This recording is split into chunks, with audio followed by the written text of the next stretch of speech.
Hello, everyone. I know there may still be a few of you connecting to audio. Welcome. My name is Kim Wallace, and I'm one of the Associate Directors of Alumni and Parent Engagement at Kenyon. And we're so excited for you all to join us at one of our first industry roundtable virtual programs. So we've had a number of programs on Zoom throughout the pandemic. And one of the things that we've heard from folks is that they'd love to hear industry-specific conversations.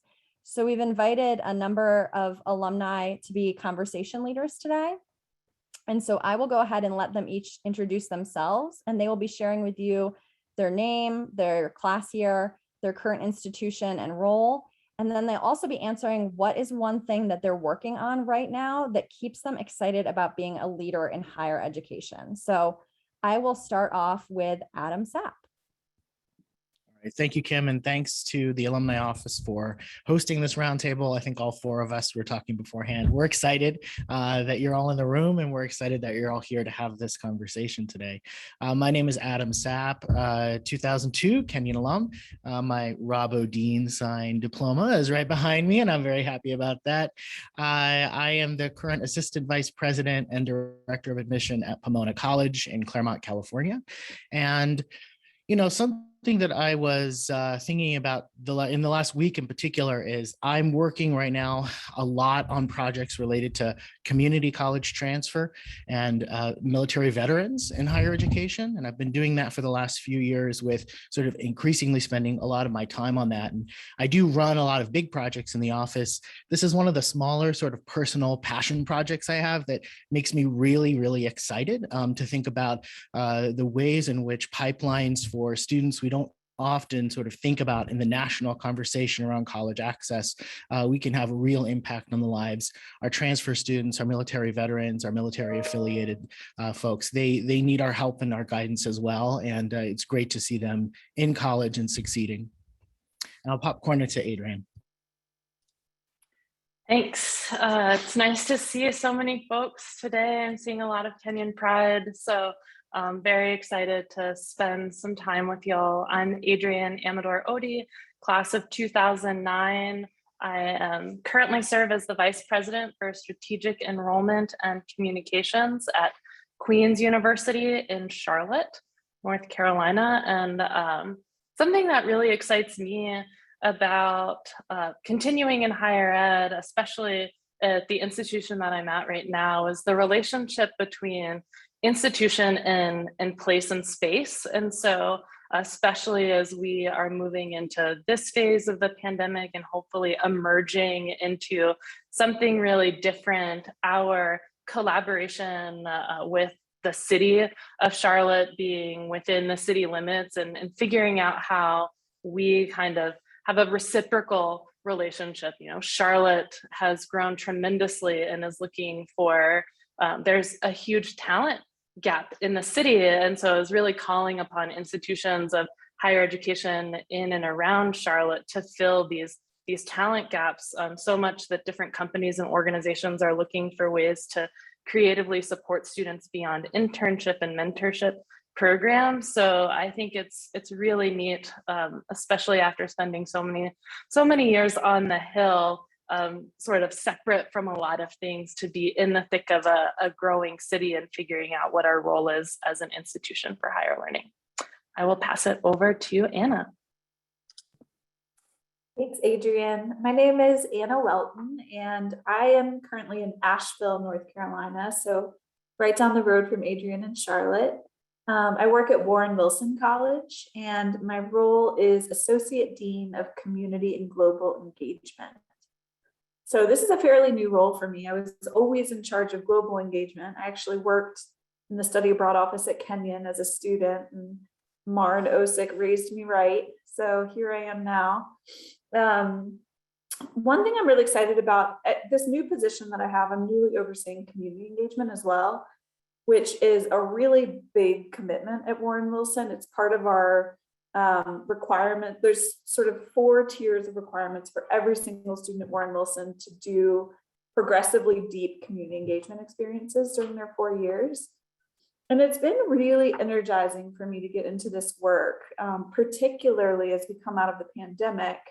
I think folks are sort of grasping for connection, grasping for feeling like they can have a meaningful role in society again after spending a lot of time sort of behind closed doors. And so it's been really exciting to be working to connect students back into the community now to do meaningful volunteer work.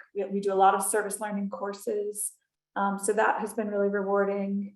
And then one of our current priorities is to target more BIPOC serving and BIPOC led organizations in the Asheville area. And so that has gotten a lot of good traction from both students and community partners. It feels like a really important, goal for us right now. So that has been exciting for me during an otherwise somewhat wonky time in higher ed. So I will pass it to, and I forgot to mention, I'm in class of 2006. And I'm going to pass it to JJ Jamison. Awesome. Thank you, Anna. Hi, everyone. Just like Adam said, I'm also super excited to be here. Super excited that Kim, you all and your colleagues in the alumni office have allowed us to have this venue to kind of just talk about hot topics in higher ed in general. But my name is JJ Jamison. I use the he series of pronouns, class of 2013 here at Kenyon. I'm in my 5th year now working back at my alma mater. I'm a senior assistant director of admissions. And it's really an honor and a blessing every day for me to be a representative of this institution that it's near and dear to our hearts. I think this is such an intentional community. It's something we talk about daily. One of the things I'm excited about in higher ed is just helping students kind of find their journey, kind of find a place throughout their college search process, find a place where they can truly imagine themselves being genuinely happy for the next 4 years and ultimately for the rest of their life. I think happiness, it was the first time, my time at Kenyon was the first time that it was really emphasized in my life, and I realized the importance of happiness and what that means to each individual is going to be different. But especially now as a fairly new father, I have a 7-month baby boy here at home, and it's just changed my whole perspective on life a little bit. And so I really enjoy engaging. Kind of, Anna, you mentioned, like, especially, as we're in this pandemic, people are kind of yearning for that connection, right? And that's something that I absolutely love to do, meeting new people from all over the world on a daily basis, and kind of helping them, thank you, and kind of helping them figure out their journey and their college search process and finding a place, whether that's Kenyon or elsewhere, find a place where, has all the resources they need to pursue their passions, but also ultimately find a place where they can imagine themselves being genuinely happy. So that's what I would say I'm excited about. Kim? Thank you all. And I'm happy to answer too from the alumni perspective of working in the alumni office as someone who didn't graduate from Kenyon. As cheesy and inauthentic as this may sound, I'm just really excited about learning from all of our alumni body. I think that this Zoom world has been tiring and hard, but it has allowed us to connect in different ways and with different people than would have ever come to a reunion on campus. And so that has been really energizing. I know I speak for all of my colleagues when I say it's been really energizing to see new faces and new names of folks who have not been connected with Kenyon in the last, 2, 3, 5, 10 years. So that's something that I think is really exciting as well. So we're going to go around and I'm going to pose a couple questions. Some folks will jump in. If you all have anything you want to add as members of this conversation, please jump in, either unmute yourself or put a question in the chat. But one of the things that I'd love to talk about is, as we're thinking about the ever-changing climate of higher education, what are the things for our conversation leaders or for anyone that you find most exciting and exhilarating? And what are those things, if any, that you are really finding are taking up a lot of time and are maybe taking away from the things that you want to be working on? And how are you kind of processing through that? And what does that look like for you?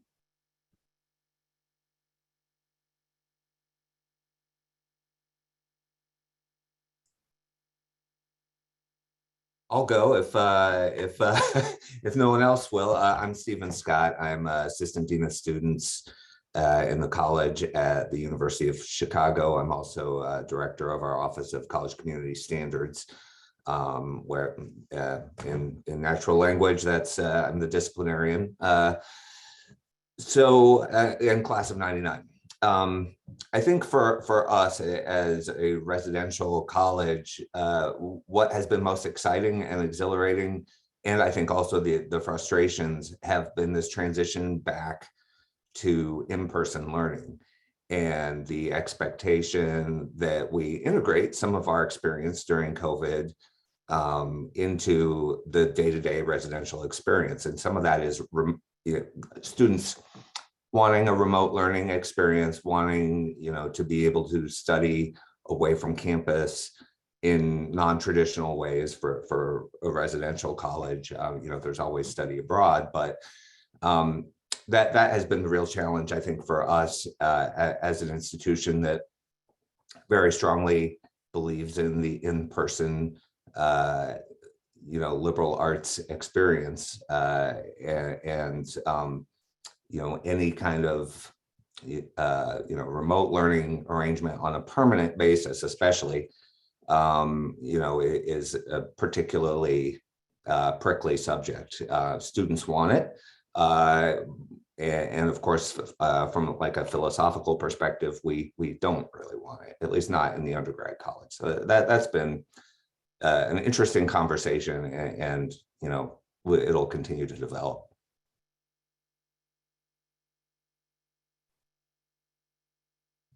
Well, I can add to that. I'm at University of Victoria in British Columbia in Canada, and we have about maybe a little bit more than 20,000 undergrad students and a large number of grad students.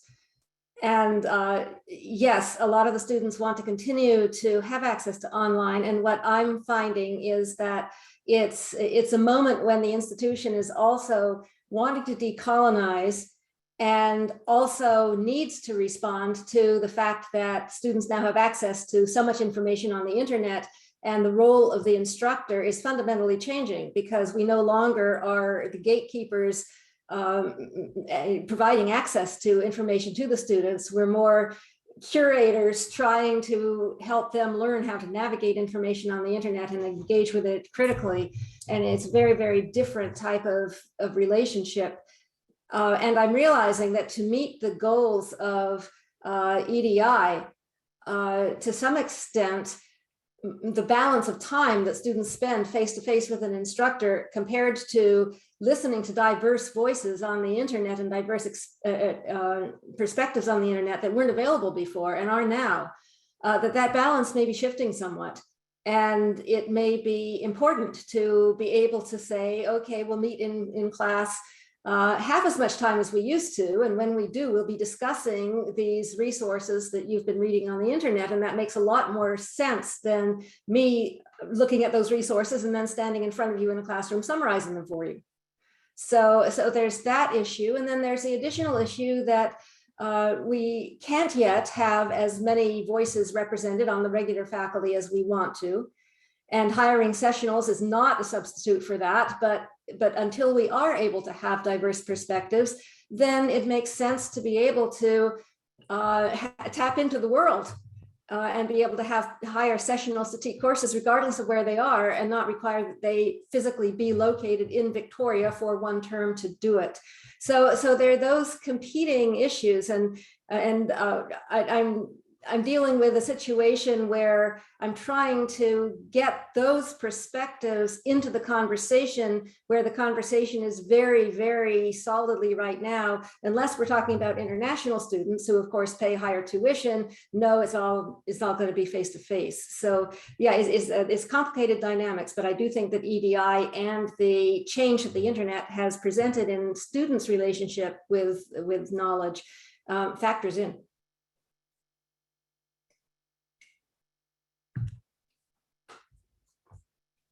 Hi, everybody. Not sure. I'm chiming in here. My name is David Middleton. I was class of 1996.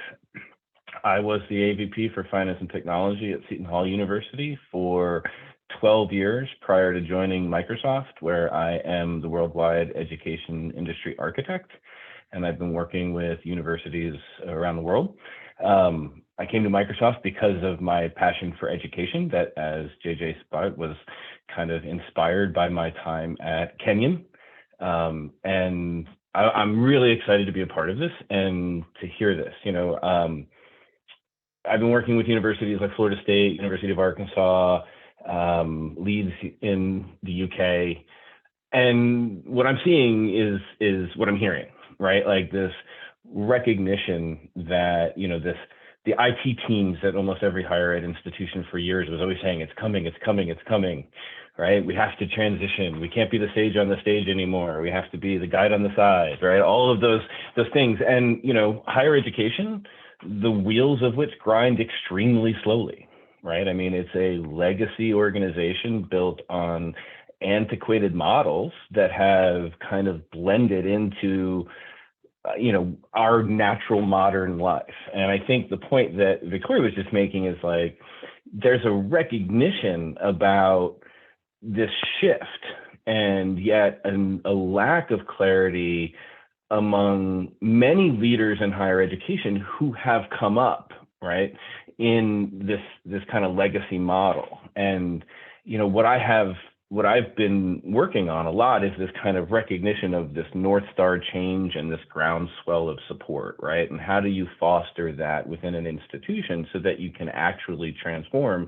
in a way that is meaningful, that sticks to what Stephen was saying, what are the principles and the mission of the institution, but also recognizes the fact that our students have an incredible amount of choice and an incredibly different means of looking at how they're spending their money for higher education. And what does it mean? We talked about it, I came to Microsoft, and for the first few years, it was kind of like, stop talking about ROI, stop talking to ROI, because ROI in EDU is so very different, and you can't measure it the same way you can measure it in manufacturing, right? But students are looking at that from the standpoint of a kind of very myopic view of what ROI is, but like, what are the jobs I'm going to get after? What is the positioning I'm going to get after? And I always go back to the fact, at Microsoft, we're always talking about, most of the jobs that are coming out haven't been created. And that's true. The job I'm in now didn't exist 2 years ago, right? So that's very real, and I'm old in this industry. So, like when I think back on it, it's the value of the liberal arts education, and it's folks like blanking out it, Mark Cuban, who are saying things like, we see digital skills and we see all of this technology aspect coming in, but it's the liberal arts that are going to help teach kids how to be dynamic in the workforce moving forward, how to be critical thinkers about synthesizing information, how to be able to take frameworks and apply them to different things. And I'm finding that many of the institutions I'm working with are kind of zeroing in on that, right? About 15 years ago, I think it was, we started to see institutions all over start to build these amazing like community centers and facilities, right? We have dorm rooms with suites and rock walls and all of that, a big effort to try and engage students with where they are. And I think that that's changing now from the standpoint of institutions are saying, well, how do I reach my students in a way that makes them feel connected, which is a theme of this, to our institution, our culture, our organization, and see the value that I can get distinctly. Like I see the value I got distinctly from Kenyon, right? How do we do that in this era? And so I'm really excited to be a part of this. I'll step off. Thank you for coming to my TED Talk. But let me just quiet down. I can kind of jump in because I'm kind of at the crossroads of both what Victoria and David talked about. So my name is Pete Grostra, class 89. I'm at Boston University. I'm a program director, so in the IS&T project management world, but responsible for admissions, student engagement, and strategic initiatives from the provost office. So we're now working on, and the part of the larger effort here is really how to make the academic experience for students and really everyone involved work better. And a lot of it stems from what Victoria talked about students finding information, how they navigate their educational experience and give them the tools and better tools to do that.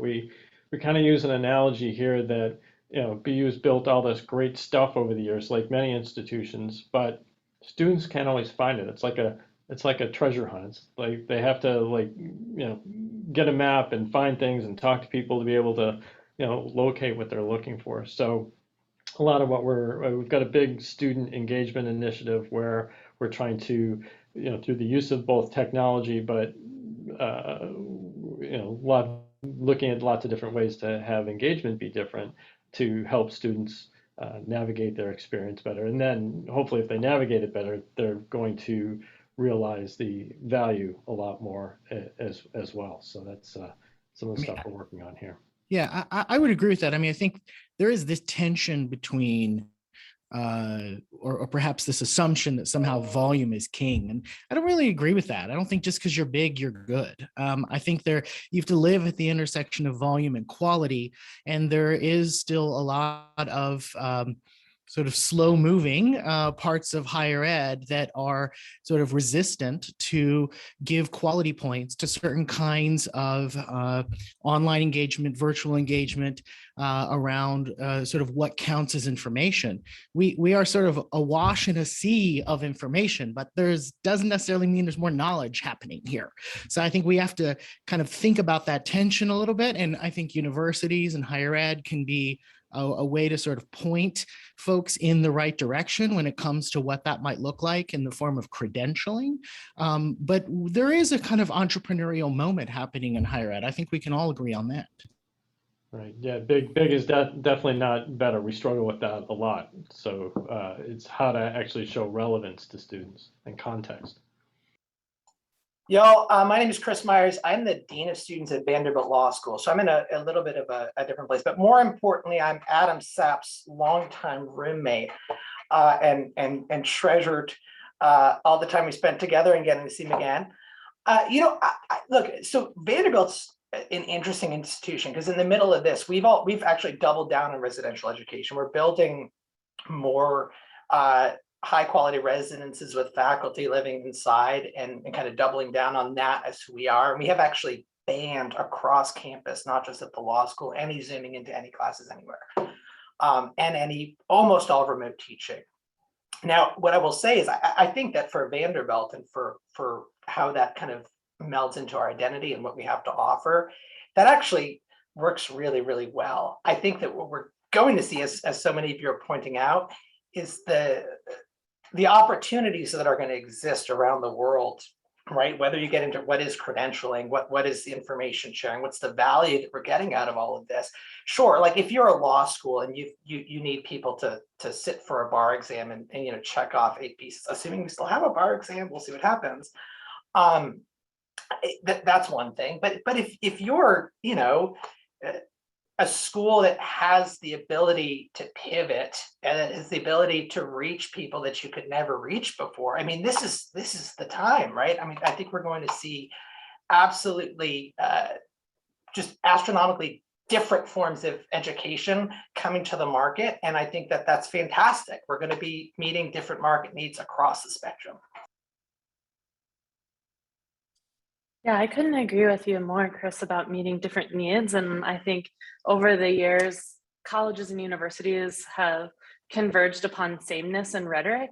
We're a small school in a big place. We're a big school with small classrooms and stuff like that. And as folks have different priorities and realize and pay attention to the communities that we're each serving and decide to serve the slice of the population that's going to work best in our respective environments, I think we'll find that we can serve more and different students and use more and different language. I mean, what you were saying, David, about liberal arts being things folks are leaning into, like absolutely, about wear my Kenyon flag all day on the liberal arts and the value.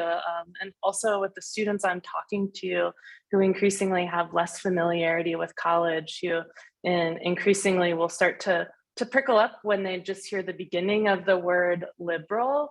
I need to make sure that I'm articulating that in a way that resonates, that articulates the the breadth and the depth that a student can get in their education without using terms that, unfortunately, in the times that we're living in, can be polarizing for a student who doesn't have the familiarity or context or the patience in the soundbite universe to hear liberal arts and will stop it halfway through and things like that. So I am really hopeful for more differentiation and for colleges and universities to lean into the differentiation so that students can find the right path for them, and that we can celebrate these alternative paths for students overall.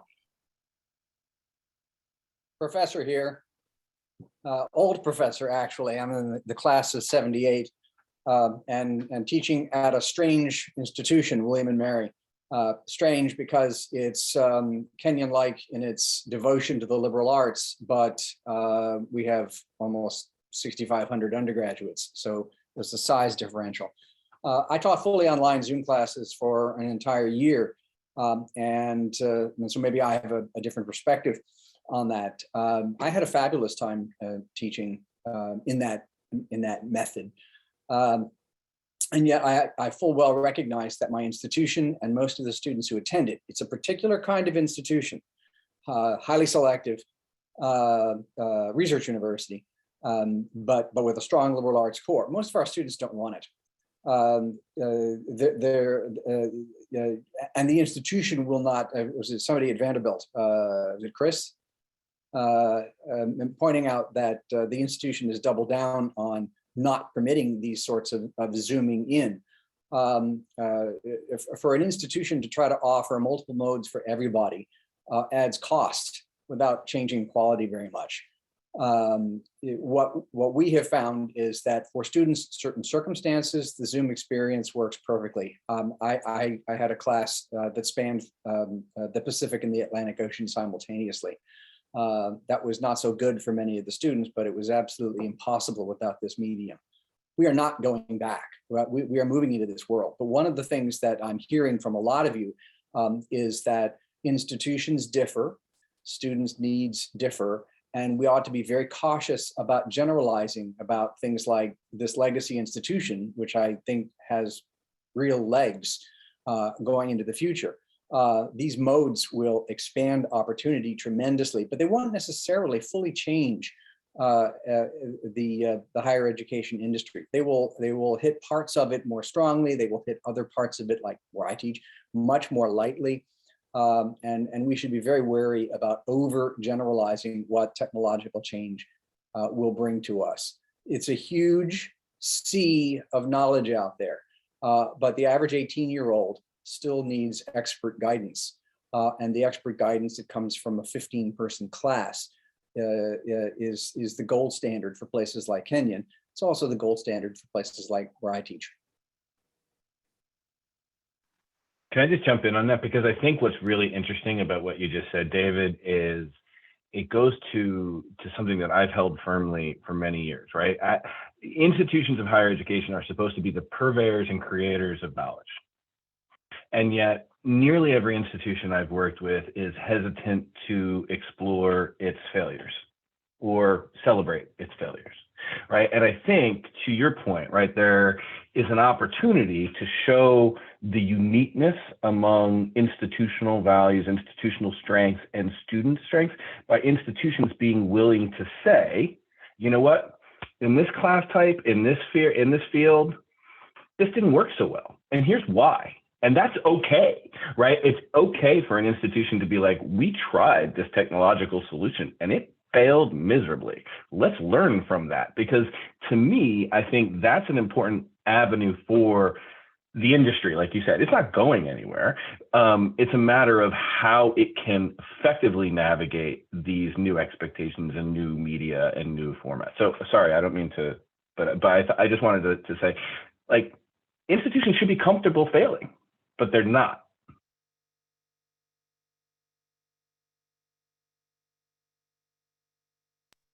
Yes, and I'd like to amplify that point, that whether a course is going to work well online or not may really depend a lot on the curriculum and the material being presented, whether it is important to be reflecting diverse voices. And The internet allows one to do that. So like my concern with my institution is decisions are being made based on factors other than what exactly is the course and what is the best platform for this course.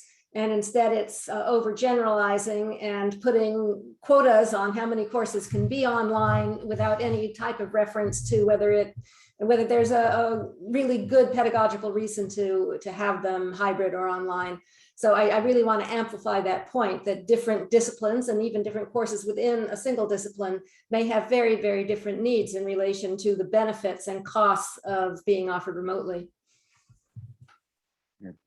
I'd add an additional layer of complication. I work at what I call applied education, Art Center College of Design in Los Angeles. And it's all of our faculty, almost all of our faculty are also working professionals across all of the different industries. We work in industrial design across to fine arts. And so as their work in many cases has been remote for many years, and then the entire industry shifted for the last several years, what they teach and how they teach is also in that environment format. So we're kind of torn in the sense of we really love the hands-on, and it's essential.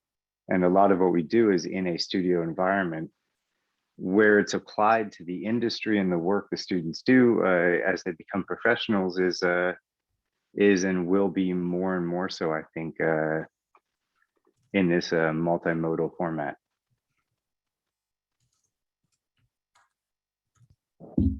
So I think, right now we're sort of talking a lot about sort of delivery and perhaps sort of future casting a little bit. I'm curious if I could just bring in Anna and JJ about some of the issues that are sort of go against the structure and sort of more toward the experience. What is that looking like in your world, Anna, with respect to how do you get students to engage in meaningful ways? How do you think about non-classroom, non-academic experiences, given the sort of dynamism of the delivery format? And then JJ, I'm curious, like you were a soccer player, you were on campus, you had that Kenyon experience. How are you talking about this blend between sort of residential and online, and where are you seeing the demand for that in the sort of traditional 17-year-old population? Thanks for that, Adam. Yeah, I can jump in.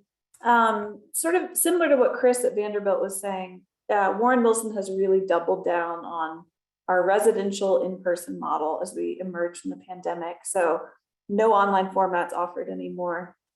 And Warren Wilson's a very small college. We have 700 students. So in some ways we were really primed to pivot quickly during the pandemic. We also just have a highly experiential model of education. Experiential learning has always been sort of our main thing that we sort of lead with here. So we're one of 9 federally designated work colleges. So every student works for the college. We have a massive college farm that a lot of the students work on. The community engagement piece is huge. So that experiential learning part of our education has actually been really important to return to so that we can capture. One thing we talk about here a lot is the magic of the live encounter and how lost that is with virtual learning. Like I think a nice analogy for that that's been on my mind is, I don't know if any of you have returned to going to see live music again, but like the magic of going to a concert and feeling that experience and not just listening to your Spotify playlist. There's just something that you can't even put words to about it. And so we're trying to lean into that and recapture that magic of the live encounter for students every day. And I think a lot of colleges have started looking towards experiential learning more. And actually Kenyon has, I've been in touch with Jan Thomas, who used to be sociology faculty, but now she's heading up their community engagement office. And so I think Kenyon is headed in that direction a little bit too, to look at more experiential formats. But I think especially for small schools, that can be a nice way to recapture the magic a little bit. So I'm actually in my role, I'm one of the co-associate deans of a new center for experiential learning at Warren Wilson. So I've been doing a lot of thinking about this stuff and how we can model around it. So yeah, that's my 2 cents. Thank you, Adam. Yeah, that's beautiful, Anna. And thank you, Adam, as well. This is this is something that, you know, we're all dealing with in different ways. But I think specifically at Kenyon, we're known for being such an intentional community, you know, one of the few 100% residential colleges in the country. And so that intentionality that students are kind of really, they're making the decision to join this community in such a strong way that these last couple of years have been very difficult for us. And outside of the classroom, yeah, you have the hybrid types of classrooms. You have the virtual learning, and then the in-person. And I think, you know, President Sean Decatur, who I couldn't think of a better leader to be at the helm of our institution during a time like this. But very similar to what has been said already about many institutions, we also doubled down on, I think it just made us understand that the pandemic made us all understand the importance of in-person learning and the connections within the community that you can make face-to-face. But it's also made us realize how important technology is and the advancements we can make. I think people are torn at Kenyon. To everybody on the whole, I would say, they understand we want to keep the safety of our community, the students, faculty, and staff, and then the greater Gambier residents in general at the forefront of all of our policies. But we've also probably been more conservative with many of our COVID policies than many of our peer institutions, and definitely more so than the surrounding Knox County community, as you all can imagine. I grew up in Danville, Ohio. I graduated from Mount Vernon High School, so I'm very local, and that's rare, right? Most Kenyon students are from out of state or out of country. But I know that for the students who are really trying, as we get back to as much normalcy as possible, or we're trying to anyway, that outside of the classroom experience is critical to your overall Kenyon experience. And with the implementation of many of our policies, it's been difficult especially to kind of envelop first years into the community who don't have a concept of pre-COVID, like what was Kenyon like, you know, and so it's difficult, but I think we're doing the best we can. I think with the great leadership that we have on campus, Celestino Limas, the new Director of Student Affairs, our Office of Residential Life has been phenomenal. I think with the new library opening up and kind of centralizing a lot of the resources for students on campus as well, in addition to just being obviously stunning building, state of the art, and I believe Platinum LEED certified as well. That's amazing resource for students. But the clubs, the affinity groups, all that, and sports coming back, you know, Adam, you mentioned that my former years as a soccer player at Kenyon, which, you know, congrats to the Lords for going on an NCAA tournament, and I wish them all the best. But anyway, I think people are torn because they're also seeing some of our peer institutions where they're not implementing some quite as conservative policies, and they're able to kind of have somewhat closer to normalcy, like what it was pre-pandemic, and we're not quite there yet as an institution or as a community. But hopefully in the near future, we'll get back to that point. I don't know if I addressed your question. I felt like I just started rambling after a certain point, Adam, but thank you for asking. Well, my name is Amelia Louie. I am the academic advisor for military connected students at The Ohio State University. And prior to that, I worked in admissions at Ohio State. But our office, we serve about 2,300 students. And we've noticed this year, at least with the community engagement part, is that our students aren't attending events, whether they're in person or online. And it's something that and I've talked to a couple of folks in other departments, but we are struggling with, because we are offering free food. We are offering, you know, you name it, help with your FAFSA, we're offering this, and this. We're even going to them and saying, we'll go to the Veterans Lounge and do X, Y, and Z. And I think the highest attendance rate that we've had at an event has been 83 people on a Friday afternoon when it was 90 degrees and we were offering free snow cones, and you had to walk past us to get to the parking lot. Other than that, we're maybe getting 4 or 5 people at events. And so my question for folks who are at larger institutions is, how are you seeing community engagement with your students? How are you getting that that non-academic piece, but still supporting your students? And has anybody found the magic answer yet? And if so, can you share? But just curious if anybody would be able to speak to that, or is anybody else experiencing it and just confirm that it's not just us?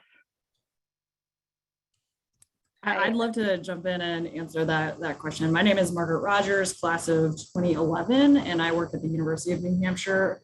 I'm the coordinator of fitness with campus recreation.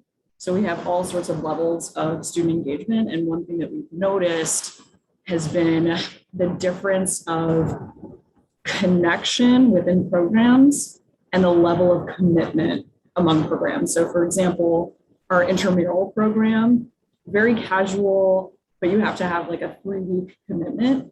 Numbers are tanking. Whereas sport clubs, very intimate connection, small group, high commitment, over the course of the entire semester, our numbers are surpassing pre-COVID levels.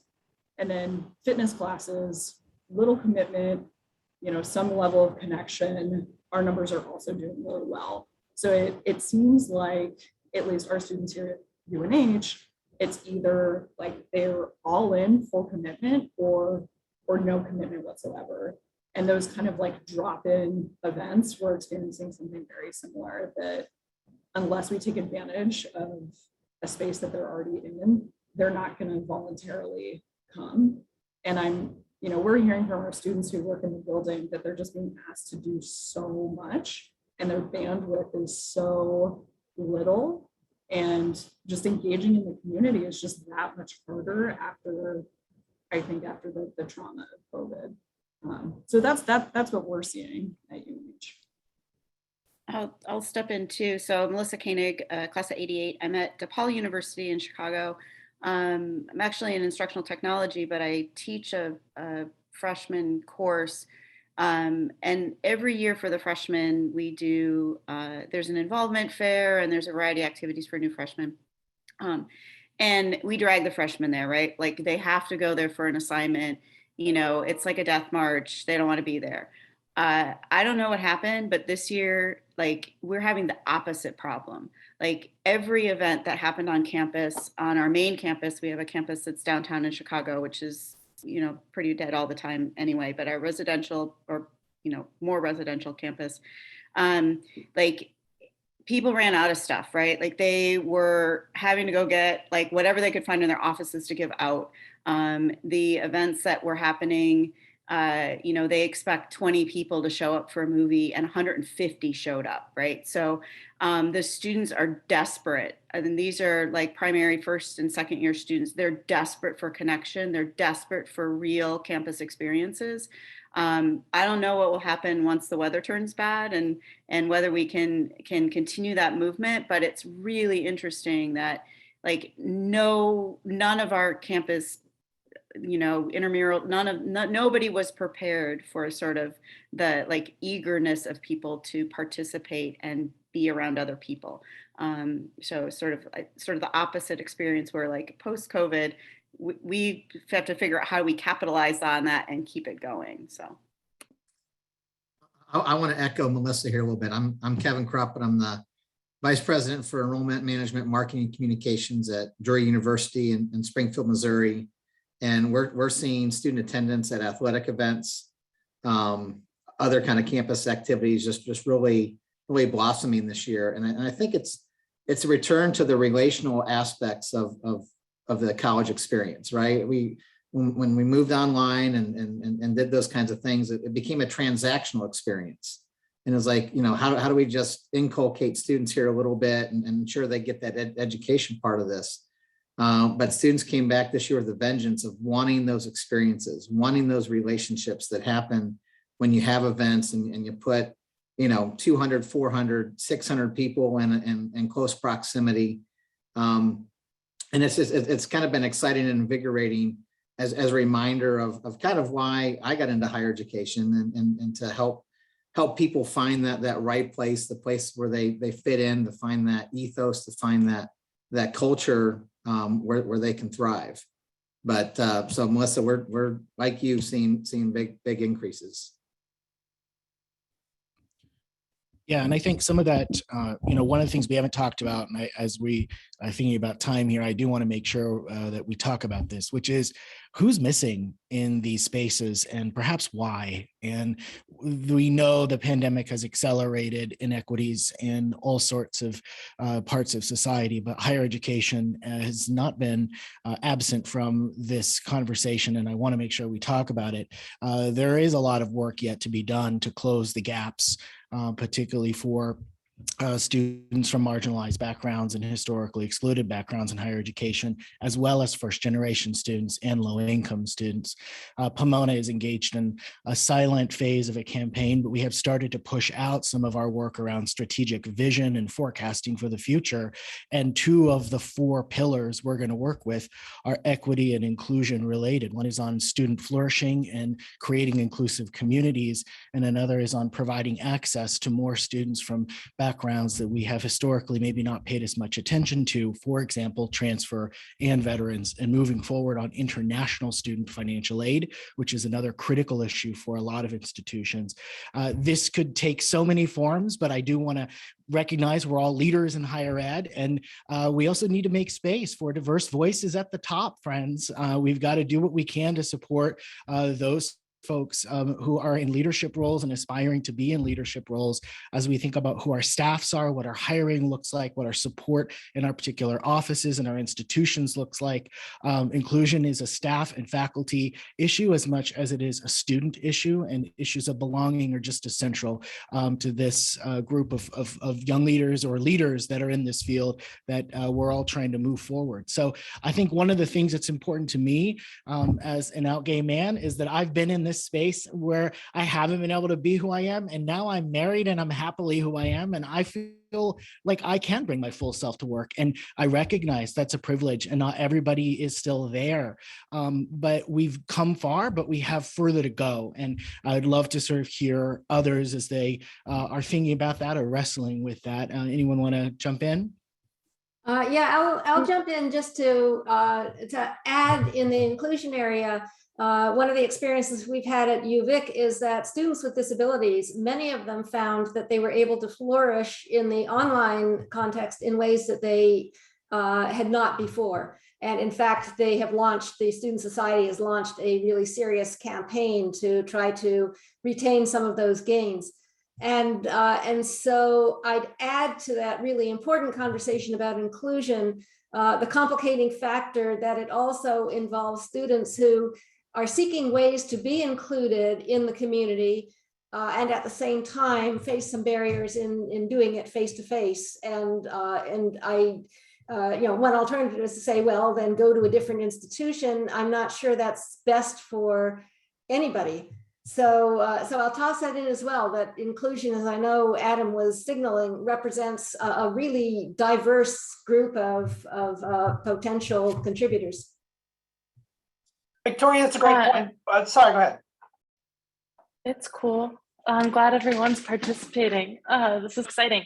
And we've been really talking a lot at senior leadership level around being people-centered, not just being student-centered, but being people-centered. And I'm fortunate enough to serve on a team that is majority women, and all of the money makers of the institution are all female. We have 50% representation for people of color and things like that. So there's some intentionality from the senior leadership team and inviting new perspectives in to ask different questions and to make sure folks who are missed. I mean, it's really, I could make a connection, Amelia, to populations you're working with being populations that may be more vulnerable and so less inclined to be in-person experiences. I love what Jackie put in the chat around going out to communities and not just being campus-based. And so as leadership changes in organizations, like, thanks for shouting that out,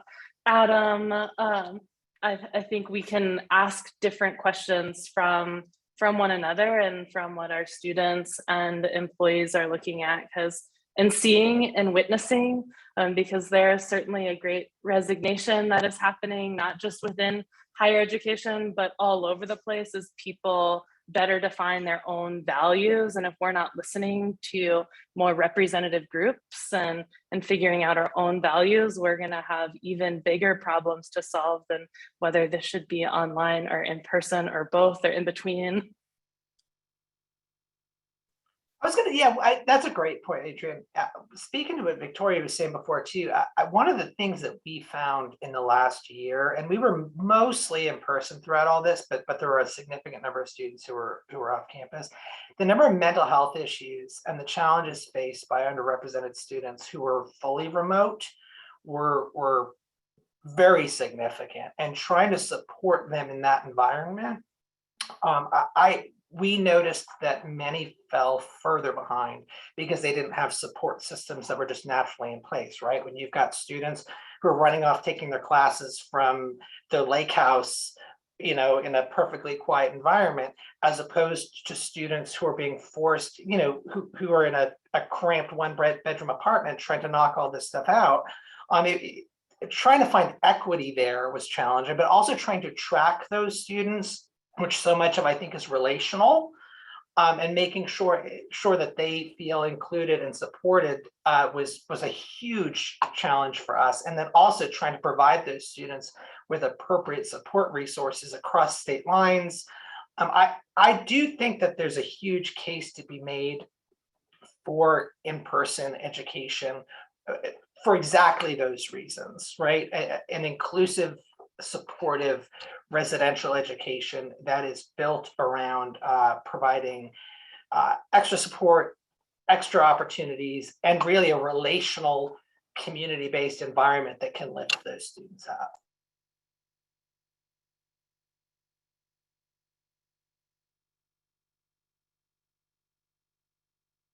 In response to that, I'd say that I don't think it's an either or situation. And my concern, for instance, is that my institution is phrasing it just like that. Either we're Phoenix University or we're entirely face-to-face. Whereas I know what the students who are launching the campaign to try to retain some of the gains that they, as students with disabilities, experienced during COVID, is that they want to be part of the community. They want that relational aspect. They don't want to have to thrive academically only in a context where they're entirely remote, because that's academically the best for them. And so how can institutions try to do both, try to create that sense of community and create that sense of equity for everybody? And I would add to that my previous points about EDI, that to the extent that we do have opportunities to teach in ways that include lots of diverse voices on the internet instead of just me, and bring in temporary employees who are anywhere in the world to teach a course representing perspectives not available on campus, that's really beneficial too. So I like to cast it as how can we have the best of both worlds rather than choosing between.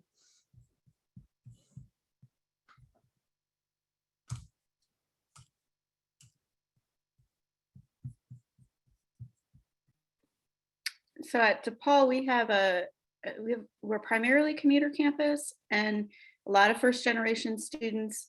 And we've been doing a lot with Flex. We were talking about high Flex courses prior to the pandemic. We ramped up and built a whole bunch of stuff during the pandemic in preparation for maybe being on campus last fall. And then have kind of continued that. And what we're seeing from students is that they like the flexibility. They oftentimes prefer to be in class, but it's also giving students that have things that come up in their lives, having to take care of a sibling, having to, take over some sort of thing at home, being deployed, etc., the opportunity to continue with classes in which they might have had to drop. So I think, I don't think we have the right balance yet, and we're still experimenting, and it's got its bumps, right? If anything new, but I think that idea of the equity of course delivery options. So, again, that what is the balance? There's a balance between fully residential and fully online. And certainly folks that want those experiences can go to those spaces, but I think there's some opportunity in the middle to provide access in a way that, through these different technologies so that there is equity of access. So it's kind of where we're experimenting at the moment.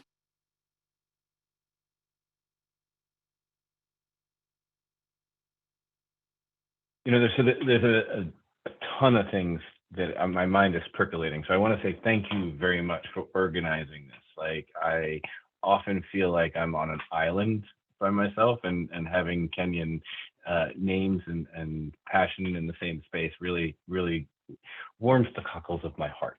Now, that being said, right, like, I'm always talking to institutions who are like, we got to try something different. We got to look at different ways of doing this. And it often comes back to, how do we create something, and can we use data to understand what the difference is between this and that and this and that? And you know, I'm probably the person at Microsoft who says, no, let's not use technology for this, right? But the reality of it is that we have to be careful what we use for benchmarking and making decisions around how things get presented, right? And how we make decisions. Because to the point of equity and to the point of historical data, there's bias in that data.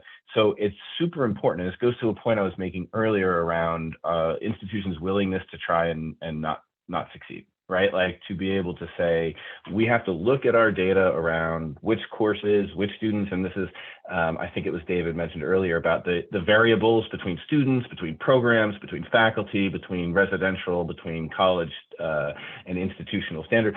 But there's such an opportunity for organizations, or for thought leaders like yourselves and us, to say, what could we do to start these conversations around how do we assess the data that we all have? You think about the amount of data that we all have access to from our institutions, and the ability to kind of say, what are the questions that we need to be asking so that we're measuring the right things, so that we can actually affect the change that we're talking about here. I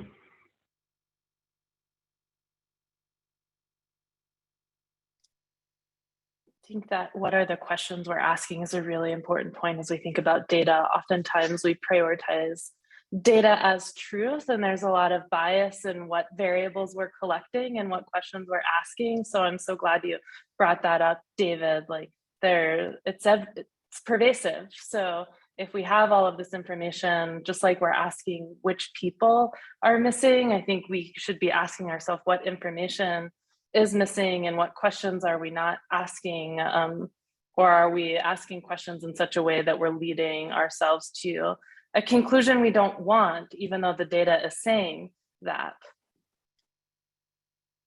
Or a conclusion that reinforces what we previously thought. Right. But and that's not to take it away from the you know, again, you know, for fear of being accused of making it a technical conversation, I'm not. I'm saying we make decisions based on data, right? And, you know, those are, you know, we report out to our accrediting bodies, we report out our student outcomes, which are most often institutional outcomes, like graduation rates and retention rates. That's not really a student outcome.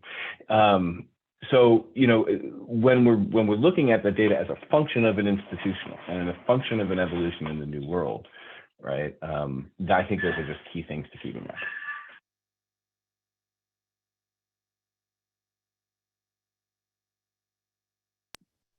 Well, this has been such a terrific conversation. I think I speak for everyone in saying that there has been so much to be gleaned here, and this is probably the beginning of a conversation, not the end, although we're at the end of the hour. So I want to be respectful of everyone's time and say a special thank you to our kind of conversation leaders, Adrian, Adam, JJ, and Anna, and to everyone who has contributed so much wonderful thought-provoking conversation here today. I know a few folks put their email addresses in the chat. A few folks also included links to articles in the chat. I will send an email out to everyone who attended afterwards with those links, so that if you didn't get a chance to save those, you can go back and read those articles if you would find value there. So again, thank you to everyone, and please stay in touch, and we hope to see you at future programs. Thanks so much. Have a great day.